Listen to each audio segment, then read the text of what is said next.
Bonjour à tous. Je vais ici commenter le chapitre 2, ou en tout cas le début du chapitre 2 du poly d'analyse de Baudin et Al, consacré aux dérivés des fonctions.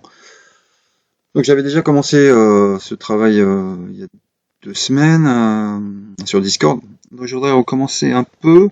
Je vais aller plus vite sur le début et rapidement donc rejoindre l'endroit où on en était. Donc le document vous l'avez, hein, vous pouvez toujours le lire tranquillement. Simplement ici donc je voudrais commenter, enfin essayer de mettre en évidence ce qui est vraiment important, quoi, les définitions importantes, les raisonnements importants, regarder quelques petits exercices en passant, enfin comme je faisais un peu sur Discord, mais disons tranquillement, sans craindre d'être interrompu de manière plus ou moins intempestive et désagréable. Donc voilà, et cette vidéo, vous pouvez la regarder à loisir, en espérant que vous en tiriez profit, oui. Donc, dérivé d'une fonction, de quoi il s'agit? Bon, alors je passe l'introduction, hein, on en avait déjà parlé, mais qui est intéressante, hein, que je vous suggère vraiment de regarder par vous-même, hein. Donc on va tout de suite sur la définition de la dérivée, c'est quelque chose d'essentiel qu'il faut que vous maîtrisiez bien. Comme j'avais dit déjà la dernière fois, la dérivée d'une fonction, c'est pas juste savoir que x2 ça donne 2x, hein, ou exponentielle ça donne exponentielle x. Non, la dérivée d'une fonction, c'est savoir la définition propre, qui est celle-là, à savoir la dérivée d'une fonction en un point, quand elle existe, eh bien, c'est la limite du taux d'accroissement de la fonction au voisinage du point considéré, x0. Qu'est-ce que c'est que l'accroissement? F s'accroît entre x0 et f de x de la quantité f de x moins f de x0. Et ça, c'est l'accroissement de la fonction. Et en dessous, qu'est-ce qu'on a? On a l'accroissement de la variable. Donc, le rapport des deux, c'est ce qu'on appelle le taux d'accroissement. Alors, si ce taux d'accroissement existe, la fonction est dite dérivable. Bon, voilà. Donc ça, il faut vraiment le savoir. Éventuellement être capable de, par exemple, je parlais de dérivée de x2, c'est 2x, pouvoir démontrer à la main, à partir de la définition, que effectivement ça marche, c'est-à-dire x carré moins x0 carré divisé par x moins x0. Bon, vous regardez, vous essayez de démontrer qu'il y a une limite et que la limite, ça va être 2x0. Voilà, un petit exercice extrêmement simple. Donc ça, c'est la définition de la dérivée, donc. Et il y a une définition équivalente. Voilà, justement, l'histoire du carré, là. Voilà l'histoire du carré que je disais, x carré moins x0 carré sur x moins x0. Là, identité remarquable, il reste x plus x0, donc. Et ça tend évidemment vers 2x0. Donc, la dérivée de f en x0, c'est bien 2x0, ou en un point x, c'est 2x. La dérivée de x2, c'est 2x, quoi. Comme on dit. Alors, ensuite, qu'est-ce qui se passe? Bon, après, il y a d'autres exemples. Très bien. Tangente, passons. C'est intéressant tout ça, hein, évidemment, hein, mais je vais un peu vite. Je voudrais aller à l'autre écriture de la dérivée, qui est vraiment importante aussi, tout aussi importante. C'est celle-là, sous forme, en quelque sorte, j'ai essayé de surligner, oui ça marche, sous forme d'un développement limité, en quelque sorte. C'est exactement, oui, l'expression d'un développement limité à l'ordre 1 qu'on a ici. F, la fonction, en un point x, x0, un point qui est fixé, alors on a le terme d'ordre 0, la constante, plus après un terme, une constante fois x moins x0, plus un petit taux de x moins x0, hein, epsilon de x fois x moins x0. C'est exactement la définition d'un développement limité à l'ordre 1 pour la fonction f en x0, avec petit l, donc, enfin ces deux termes-là, qui représentent la partie polynomiale du développement limité à l'ordre 1. Epsilon de x, donc epsilon, c'est une fonction qui tend vers 0 en x0. On note aussi x moins x0, epsilon de x, des fois, pour aller plus vite, on note ça juste epsilon de x, ou epsilon, enfin, pardon, excusez-moi, petit taux de x moins x0. Et ça veut dire précisément la même chose. Un petit taux de x moins x0, c'est un produit de x moins x0 par une fonction qui tend vers 0 en x0. Alors, bon, très bien. Alors, pourquoi les deux définitions sont-elles équivalentes? C'est pas dur à voir, hein. Par exemple, vous partez de cette définition, vous faites passer le fx0 à gauche de l'équation, vous divisez tout par x moins x0, et vous obtenez ça. D'accord? Le taux d'accroissement de la fonction, c'est L plus une fonction epsilon de x qui va tendre vers 0. Donc précisément, ça veut dire que le taux d'accroissement a une limite qui vaut L. Inversement, si le taux d'accroissement a une limite qui vaut L, ça veut dire que le taux d'accroissement c'est L plus un truc qui tend vers 0. Et on multiplie tout par x moins x0, on obtient la ligne d'en haut. Donc vous voyez, les deux sont équivalents. Alors on verra que, tout à l'heure on utilisera justement cette formulation pour parler de la dérivée de la composée des fonctions. Bon, je continue. Bon, jusqu'ici, tout va bien. Dérivable implique continu. Dérivable en un point implique continu, dérivable sur intervalle implique continu sur intervalle. Bon, ça c'est à peu près évident, hein. Si le taux d'accroissement a une limite en x0, quand vous multipliez par x moins x0, eh bien, c'est pas cette démonstration qui est faite là, mais mon idée c'était pas ça. Mon idée c'était, voilà, attendez, je vais revenir à la définition première. Oups, elle est où? C'est ça? Non, c'est pas ça, pardon. C'est ça la définition première. Donc voilà. Le taux d'accroissement a une limite qui vaut f' de x0. Si je multiplie par x moins x0, qu'est-ce que j'obtiens? J'obtiens f de x moins f de x0. Vers quoi ça va tendre? En x0, vers 0. Puisque x moins x0, quand x tend vers x0, tend vers 0. Donc je reprends. Ceci, le taux d'accroissement, a une limite, la dérivée. Je multiplie par x moins x0. X moins x0 a une limite qui est 0. Donc je multiplie par x moins x0 et j'obtiens f de x moins f de x0 qui aura pour limite la dérivée fois 0, c'est-à-dire 0. Autrement dit, f de x tend vers f de x0. F est bien continu. Donc là, la démonstration qui vous est proposée dans le manuel, c'est bon, c'est équivalent naturellement, hein. À partir de l'écriture alternative, oui, c'est exactement pareil, c'est peut-être encore mieux, j'en sais rien. Vous prenez donc l'écriture en type développement limité d'ordre 1, et vous regardez ce qui se passe quand x tend vers 0. Quand x tend vers x0, pardon. Quand x tend vers x0, le epsilon tend vers 0, ça aussi, ça c'est constant, donc tout ça tend vers 0, f de x tend vers f de x0. Inversement, évidemment, on continue n'applique pas dérivable, par exemple la fonction partie entière. On en avait déjà parlé. Savoir démontrer à la main, effectivement, que la dérivée à droite, en 0, c'est-à-dire, c'est quoi la dérivée à droite? C'est la dérivée de la restriction de la fonction sur R+, disons. La dérivée de la restriction de la fonction à droite du point. Là, c'est dérivable. Effectivement, sur R+, la fonction valeur absolue est dérivable. Parce que sur R+, en fait, c'est la même chose que x donne x, hein, c'est la même chose que l'identité. Et la dérivée, ce sera 1. Effectivement, je regarde le taux d'accroissement, f de x moins f de 0 sur x moins 0, valeur absolue de x sur x, si x est positif, ça vaut 1. Donc ça vaut 1 de manière constante. Donc la limite en 0, la limite de 1, c'est 1. Pas de problème. Même chose sur R-, valeur absolue de x sur x, ce sera moins x sur x, ça va faire moins 1. Moins 1, une constante, donc ça admet bien une limite en 0, qui est moins 1, qui est la valeur de la constante. Bon, alors, le taux d'accroissement, comme il tend vers 1 à droite de 0 et vers moins 1 à gauche de 0, il n'a pas de limite. Hein. Il n'a pas de limite, la limite elle est unique. Hein. Il ne peut pas y avoir deux points de limite différents.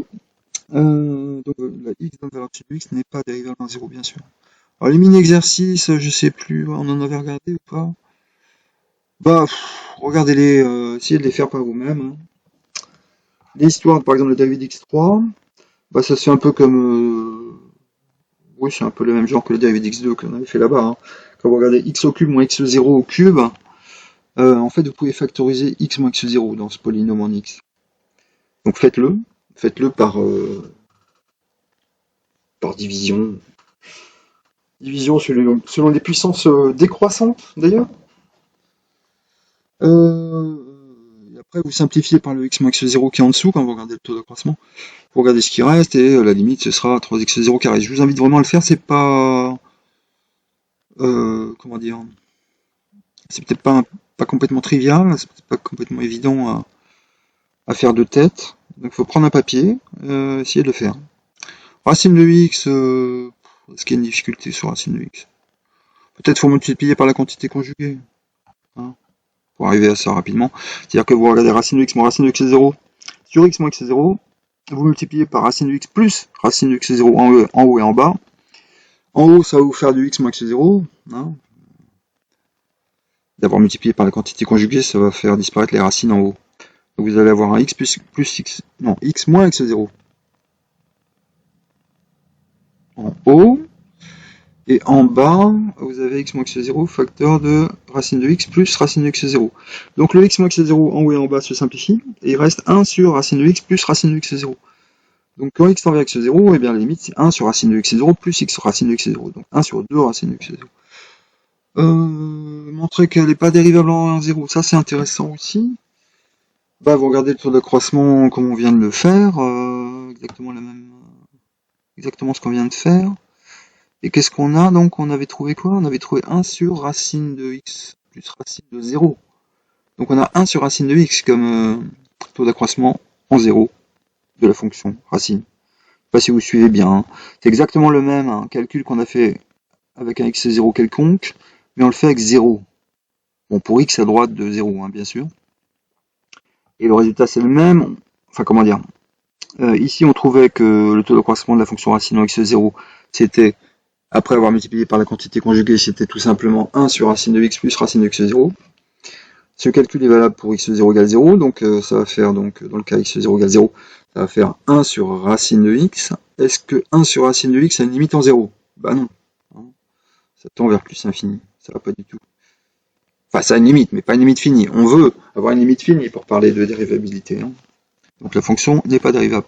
Bon, après, donc les tangentes, bon, c'est intéressant tout ça, hein, mais passons. C'est difficile à expliquer sans avoir un tableau, sans écrire en même temps, hein. Ah, ça c'est intéressant. Si une fonction est paire et dérivable, alors sa dérivée est impaire. Un petit exercice théorique qui n'est pas difficile, hein, mais qui peut peut-être vous laisser vous laisser un peu sec. Comment on fait? Bah, il faut écrire la définition. Qu'est-ce que c'est une fonction paire? Fonction de paire. Alors, fonction de paire, f de x égale f de moins x. Bon, fonction définie sur R, mettons, hein. F de x égale f de moins x. Pourquoi la dérivée serait impaire? Qu'est-ce qu'on peut faire de f de x égale f de moins x? Alors, on pourrait dériver cette égalité à condition de savoir dériver f de moins x, c'est-à-dire déjà avoir des notions sur la dérivée de la composée. C'est une démonstration, c'est-à-dire f de x égale f de moins x, vous dérivez, ça vous fait f' de x égale moins f' de moins x. Donc précisément, f' est impair, direct. Maintenant, ça suppose de savoir dériver f rangé, quoi. F de moins x, la dérivée ce sera f' de moins x fois moins 1, c'est-à-dire moins f' de moins x. Donc ça suppose déjà de savoir la dérivée de la composée. Donc je vais peut-être passer à autre chose, hein, parce qu'on passe beaucoup de temps sur les mini-exercices, mais sinon, si on ne sait pas la dérivée des composés, on peut revenir au taux de croissant. Essayer de faire une démonstration purement en termes de taux de croissant.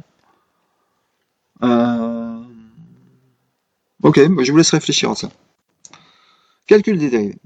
Bon, somme produit. Pour la somme, pourquoi la dérivée? La somme, c'est la somme des dérivés. Bah, on revient à la définition, hein, et quand on regarde le taux de croissant de la somme, on s'aperçoit que c'est la somme des taux de croissant des fonctions, hein, donc il n'y a pas de problème. Le taux de croissant de la somme aura une limite qui sera la limite de la somme des taux de croissance, c'est-à-dire la somme des limites des taux de croissance, c'est-à-dire la somme des dérivés. Ici, elle va multiplier par lambda, c'est exactement la même chose. Ici, produit, plus compliqué, mais on a déjà vu une démonstration similaire pour les produits des suites convergentes, à savoir que si deux suites convergent vers des réels, la suite produit aussi est convergente, et sa limite c'est le produit des limites. Bon, c'est la même technique, hein. La technique c'est... Là, vous regardez le produit. Bon, ici, en fait, on divise par la différence par rapport aux limites de suite, hein, ou limites de fonction, c'est que ici on divise par l'accroissement de la variable, hein, c'est la différence. Mais en fait, le x moins x est 0 il reste en dessous, en fait, ça change rien du tout. Et ce qui est important, c'est là-haut, j'essaye de surligner le truc, là-haut au numérateur. Ce qui est important au numérateur, hein, c'est de faire apparaître l'accroissement de f et l'accroissement de g. Parce que l'accroissement de f, pour l'instant, il n'est pas apparent du tout. On n'a pas nulle part de f de x moins f de x0. L'accroissement de g, pareil, on n'a pas du tout de g de x moins x0. Donc, s'il n'est pas là, eh ben, vous le faites apparaître de manière un peu artificielle, si on veut, ou astucieuse, en ajoutant et retranchant f de x0 entre f de x et g de x. On pourrait aussi travailler sur g de x et ajouter, retrancher gx0, hein, ça revient au même, hein. L'un ou l'autre. Choisissez. Donc mettons qu'on fait apparaître f de x0 là. Donc je retranche f de x0 et je le rajoute après. Donc j'aurai un f de x moins f de x0, g de x. Alors il est là. Ici, le f de x moins f de x0, g de x. Et pour compenser, il faudra que j'ai un plus f de x0, g de x. Et le plus f de x0, g de x, faut lui soustraire moins f de x0, g de x0. Et du coup, f de x0 se factorise, hein, et vous avez f de x0 facteur de g de x moins g de x0. C'est-à-dire ce deuxième terme-là. Donc, zut, c'est pas ça que je voulais faire, je voulais... Voilà, le deuxième terme, zut. Bon bref, deuxième terme, il est là. Et après, on passe au dérivé. Là, on a le taux de croissance de f tend vers la dérivée en x0. Ici. La g de x en x0 tend vers g x0. Parce que g continue, puisque dérivable. Là, le taux de croissance g tend vers la dérivée. La f de x0, c'est une constante. Pas de problème. Est-ce que j'ai mis sur pause? J'ai pas l'impression que j'ai essayé de mettre sur pause, ça va pas marcher. Bon, je reprends. Dérivé du quotient. Bon, alors si on a le dérivé de l'inverse, on aura la dérivée du quotient. Ok. Sachant la dérivée du produit et la dérivée de l'inverse, on pourra déduire f sur g, puisque c'est f fois 1 sur g. D'accord? Donc il faudra démontrer éventuellement comment ça marche cette histoire-là. Bah, je vous laisse y réfléchir, en fait. Revoyez si besoin est comment on a démontré que l'inverse d'une suite convergente, si la limite est non nulle, hein, converge vers l'inverse de la limite. Ah, c'est un peu... Essayez d'adapter cette démonstration, c'est la même démonstration. En fait. Sauf que on regarde maintenant des taux d'accroissement. Donc il y a un x moins x0 en dessous, là, au dénominateur, mais franchement, il ne change rien. Ici, vous le gardez en facteur tout du long. C'est exactement la même technique. Donc je passe là-dessus. Je descends, dérivé des fonctions usuelles. Bon, ça c'est à savoir, absolument. Et je suppose que vous le savez. Alors si vous n'êtes pas sûr, vérifiez bien. Vérifiez en passant que vous savez ce que c'est qu'un cosinus et un sinus. Confondez pas les deux. Ok, on continue. Composition. Bon, ça, formule évidemment très importante. Qu'est-ce que c'est que la dérivée de la composée? C'est le produit des dérivés. Maintenant, il faut évaluer les dérivés au bon point. Alors, ici, on se passe en un point x pour g rond f. Donc, on part de x. On va appliquer f. On aura f de x. Et puis après, on applique g.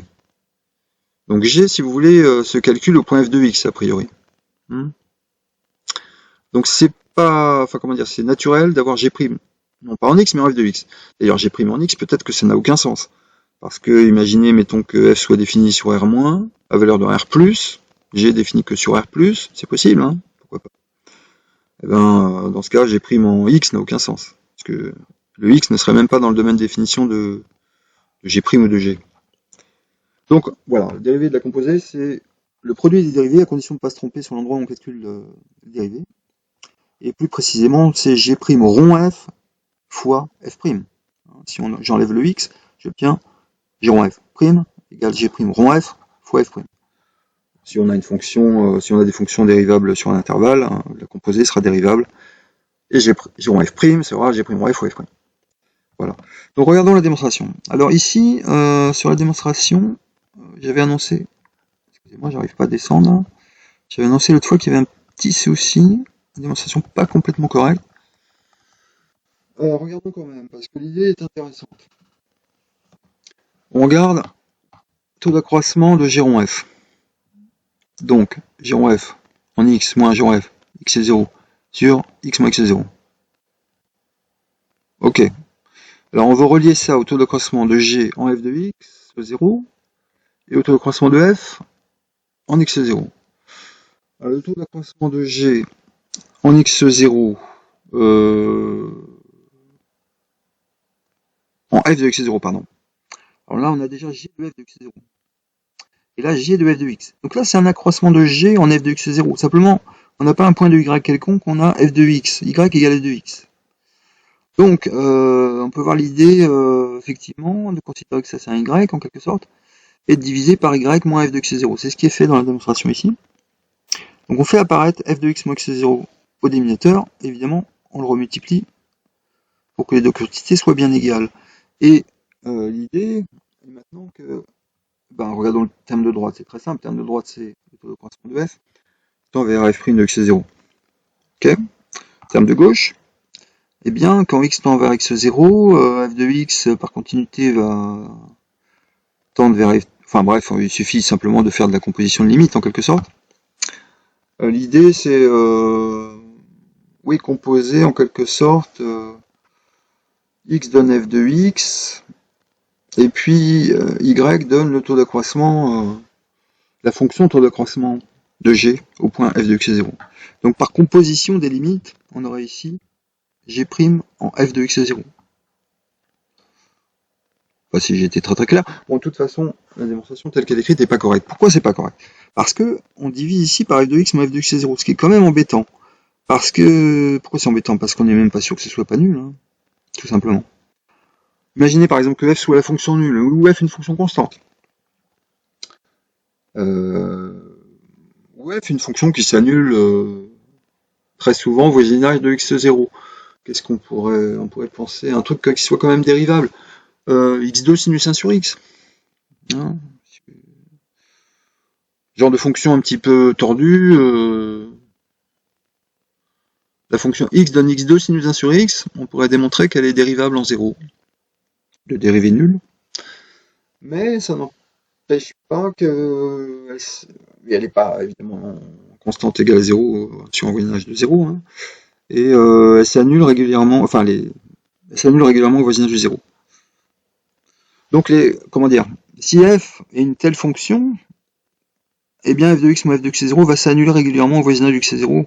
On aura beau s'approcher d'x est 0 de si près qu'on veut, il y aura toujours des f de x nuls. Enfin, pas nul, mais égaux à f de x est 0. Donc ce terme-là vaut 0, et voilà, ça va pas, quoi. On divise par 0, c'est pas bon. Donc dommage, parce que l'idée est vraiment bien. Et en fait, ça fonctionnerait si f' était non nul. Si on est sûr que f' de x est 0 est non nul, la démonstration va être correcte. Parce que à ce moment-là, c'est un exercice que je vous propose éventuellement de faire.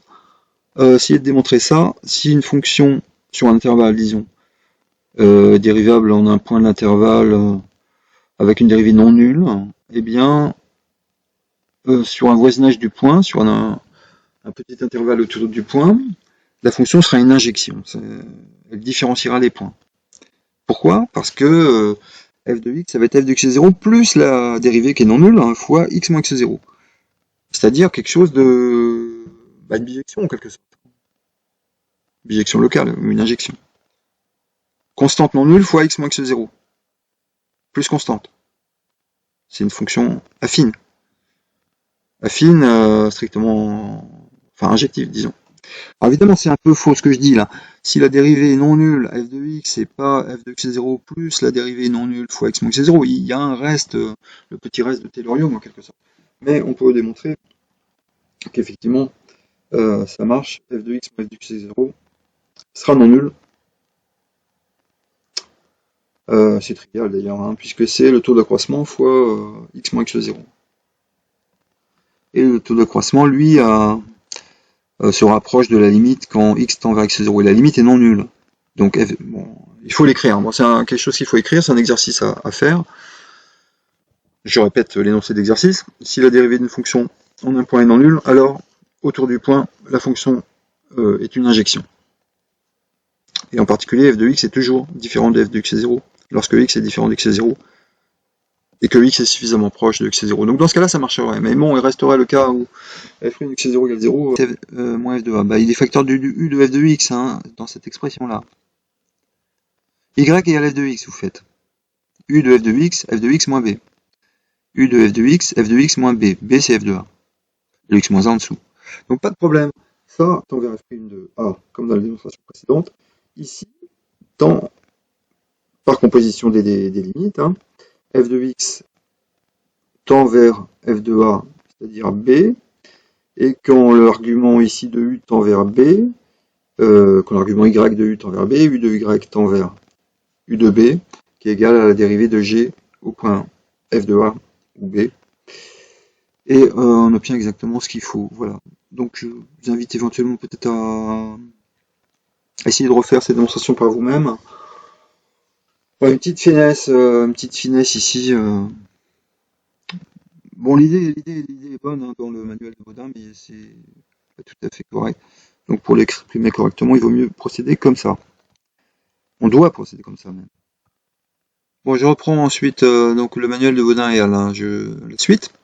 Bon, dérivée de l'inverse. Bon, il n'y a pas de problème. Dérivée de l'inverse, bah, c'est l'inverse de la dérivée. Encore une fois, au bon point. f-1' en un certain x, c'est 1 sur f' en f-1 de x. Alors, si vous voulez, f-1' en x, c'est 1 sur f' en y. Si y égale f de x.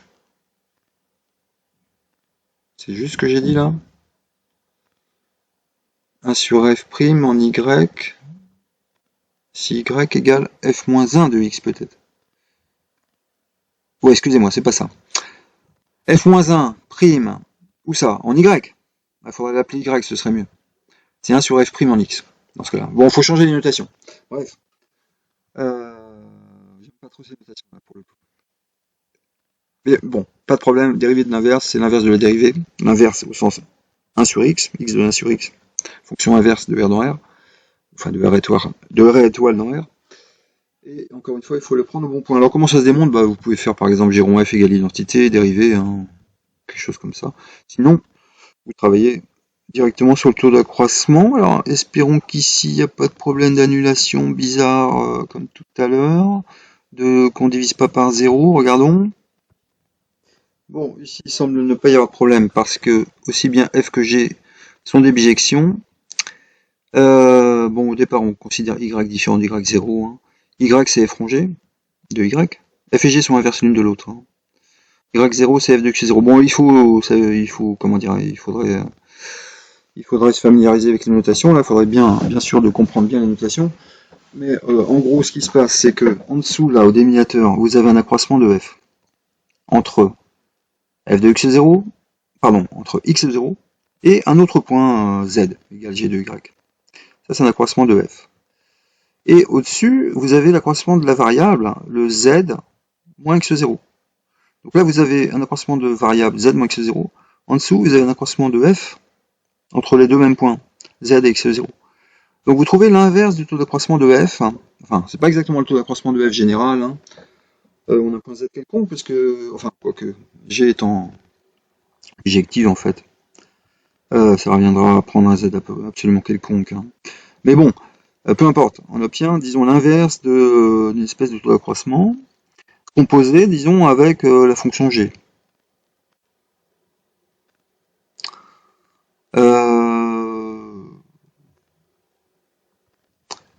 Bon, en fait, peut-être cette approche n'est pas si claire que ça. Donc l'approche alternative que je vous donnais tout à l'heure, hein, évidemment, c'est de considérer que f rangé, c'est l'identité. À ce moment-là, dérivée de la composée, dérivée de f rangé, c'est f' rangé fois g' égale dérivée de la fonction identité. Quelle est la dérivée de la fonction identité? C'est très facile de démontrer que la dérivée de la fonction identité, c'est partout égal à 1. Hein. Et donc on obtient que le produit des dérivés de f et g, c'est 1. Donc la dérivée de l'inverse, c'est l'inverse de la dérivée. Alors encore une fois, évaluer au bon point. Bon, je continue encore un peu. Bon, donc c'est, comment dire, c'est base, enfin c'est introduction aux fonctions dérivées, quoi. C'est-à-dire les propriétés de base des fonctions dérivées. On va en venir bientôt, j'espère, aux équations finies, hein. Enfin, ce qui est un peu plus intéressant. Mais bon, tout ça c'est à Ça, c'est à maîtriser quand même, hein, avant. C'est un prérequis. Alors ça, c'est quoi? C'est la formule de Leibniz. La formule de Leibniz, assez sympathique, hein. Qu'est-ce que c'est? C'est la dérivée énième du produit. Alors, qu'est-ce que c'est qu'une dérivée énième? Eh ben, ça suppose pouvoir dériver plusieurs fois la fonction. Donc, si vous pouvez dériver une première fois une fonction, la fonction dérivée, peut-être que vous pouvez la dériver elle aussi, etc. Donc on peut définir une dérivée seconde, troisième, quatrième, cinquième. Ça marche pas toujours, évidemment, hein, des fonctions qui sont pas indéfiniment dérivables, mais énormément de fonctions, toutes les fonctions usuelles, je dirais, type cosinus, sinus, exponentielle, log, racine, enfin parent zéro, toutes les fonctions puissance, bon, les fonctions rationnelles, les polynômes, bon. La plupart, vraiment, l'essentiel des fonctions que vous êtes amené à rencontrer et utiliser, bon, sont indéfiniment dérivables, en fait, sont si infini, on dit c'est infini, elles admettent des dérivés à toute ordre. Pas la fonction valeur absolue, enfin il y a quand même des exceptions, mais bon, les fonctions, disons, habituelles, hein, dont vous avez eu par exemple celles qui apparaissent dans le tableau de dérivés de tout à l'heure, là, sont elles indéfiniment dérivables. Alors quelle est la dérivée énième du produit de deux fonctions, lorsque les deux fonctions sont n fois dérivables? Eh bien, elle est donnée par la formule de Leibniz, qui est la même, enfin formellement la même que la formule du binôme de Newton, en fait, hein. Alors les coefficients N1, là, Nk, qui apparaissent, on les note, nous, en France, plutôt sous la forme Cn1, le N en bas, Cnk avec un grand C, N en bas, K en haut, c'est ce qu'on appelle les coefficients binomiaux. Alors ça, cette notation, c'est la notation internationale. Effectivement, je sais pas trop si en dehors de la France, on utilise les CNK. Peut-être bien que tout le monde utilise ça, hein, à part nous. Donc, on peut pourquoi pas utiliser aussi cette formule, les deux, comme vous voulez, ce que vous préférez. Et donc ça c'est la formule un peu développée avec les petits points. Alors sous forme de sigma, voilà, on reconnaît exactement la même formule que celle du binôme de Newton. Si vous vous souvenez, on aurait a plus b puissance n égale la somme des cnk, a puissance n moins k, b puissance k. Ou a puissance k, b n moins k, ça revient au même, hein, de toute façon. Alors, il n'y a pas de plus, c'est un point. C'est pas des puissances, c'est des dérivés km ou n moins km. C'est la seule différence, sinon formellement c'est la même formule, hein. Ok. Donc voilà, bon, une petite formule sympathique qui se démontre assez facilement, bon, qui a un certain nombre d'applications dans des exercices, on pourrait en voir. Il y avait un exercice dont j'ai mis de corriger en ligne. Je me souviens pas des numéros là, ça m'échappe. Je sais pas, c'est peut-être 19, je sais plus. Enfin, c'est le dernier exercice dont j'ai bien corrigé en ligne sous forme de scan manuscrit, hein, scan de correction manuscrite. J'utilise la formule Taylor-Young pour trouver les dérivés jusqu'à l'ordre 5 d'une fonction un peu compliquée. C'était quoi? J'ai oublié, il y avait des logs, enfin bon, je sais plus. Bref. Et j'utilise la formule Taylor-Young, mais je signale après comme remarque qu'on peut aussi utiliser la formule de Leibniz, hein. C'est un peu plus long, mais ça marche aussi. C'est même beaucoup plus long, hein, mais ça marche aussi. Ok, alors comment on démontre éventuellement, on peut regarder la démonstration ou je vais vous la laisser. Je sais pas s'ils l'a fait d'ailleurs. La font-ils? Non, ils la font pas? Je sais pas. Bon non, ils la démontrent même pas. Bon, ok. Bon, celle-là je la fais en amphi normalement, hein. Comment on fait? Bon, on fait par récurrence, hein, c'est pas difficile. C'est juste pas.